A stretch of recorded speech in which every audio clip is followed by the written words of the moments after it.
इस सिंगर को गोलियों से भून डाला था। 365 दिन में इतने स्टेज शोज का बनाया था रिकॉर्ड। अमर सिंह चमकीला एक ऐसा नाम है जिन्हें पंजाबी लोकगीत और अपनी बेहतरीन स्टेज परफॉर्मेंस के लिए जाना जाता है। चमकीला एक मशहूर पंजाबी सिंगर थे, साथ ही साथ वह खुद ही अपने गाने लिखते थे। उनका अपना एक बैंड भी था जिसमें 2 लोग और उनकी पत्नी अमरजोत सिंह चमकीला, जिनके साथ वह गाना भी गाते और तुम्बी भी बजाया करते थे।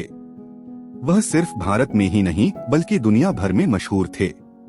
उनके सुपरहिट गानों में ललकारे नाल और कुछ धार्मिक गीत बाबा तेरा ननकाना, तलवार में कलगीधार दी काफी लोकप्रिय रहे थे। आज उनका जन्मदिन है। करियर की शुरुआत। अमर सिंह चमकीला का जन्म 21 जुलाई 1960 को डुगरी गांव लुधियाना में हुआ था।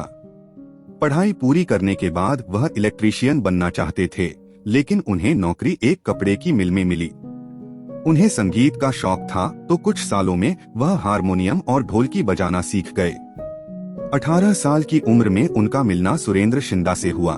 तब सुरेंद्र को पता लगा कि अमर सिंह कितने प्रतिभाशाली थे। फिर सुरेंद्र और अमर ने एक साथ काम करना शुरू कर दिया और अमर सिंह ने अपने नाम के आगे चमकीला लगा लिया, जिसके बाद कुछ ही समय में उनकी शादी भी हो गई। ऐसे हुई गायन की शुरुआत। शादी हुई तो घर की जिम्मेदारियां भी बढ़ गई, पर तब तक वह कुछ खास गाया नहीं करते थे।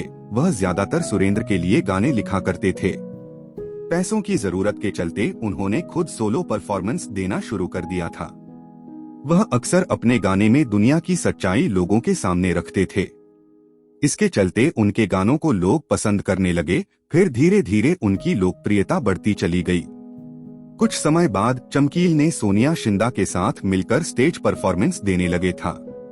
दरअसल सोनिया शिंदा सुरेंद्र शिंदा के साथ गाया करती थीं, लेकिन सुरेंद्र जब कनाडा के टूर पर गए थे तब वह अपने साथ एक और लोकप्रिय सिंगर गुलशन कोमल ले गए थे, जिसके चलते सोनिया ने चमकीला को कहा कि वह अपनी एक एल्बम रिकॉर्ड करें। जिसके बाद 1981 में दोनों ने मिलकर 8 गाने रिकॉर्ड किए। एल्बम बापू साड़ा गुम हो गया के नाम से, कहानी का तीसरा कोण। उसके बाद उन्होंने एक और सिंगर के साथ काम किया जिनका नाम था मिस उषा। उसी साल उन्होंने अमरजोत के साथ भी काम किया था।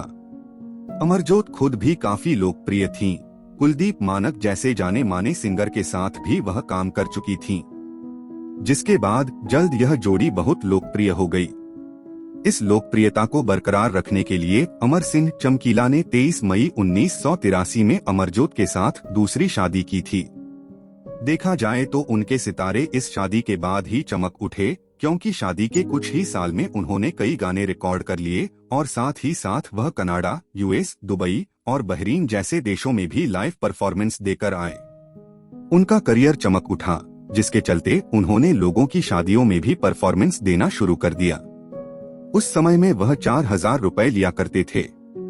पंजाब में अक्सर उनकी परफॉर्मेंस अखाड़ों में हुआ करती थीं, जहां वह अपने लिखे गानों को रिकॉर्ड करने से पहले लोगों को सुनाया करते थे। इसके अलावा वह उस समय दूसरे सिंगर्स के लिए गाने भी लिखते थे, जिनमें कुछ सुरेंद्र शिंदा, जगमोहन कौर और के.एस. कूनर जैसे नाम शामिल हैं। पहला फिल्मी गाना।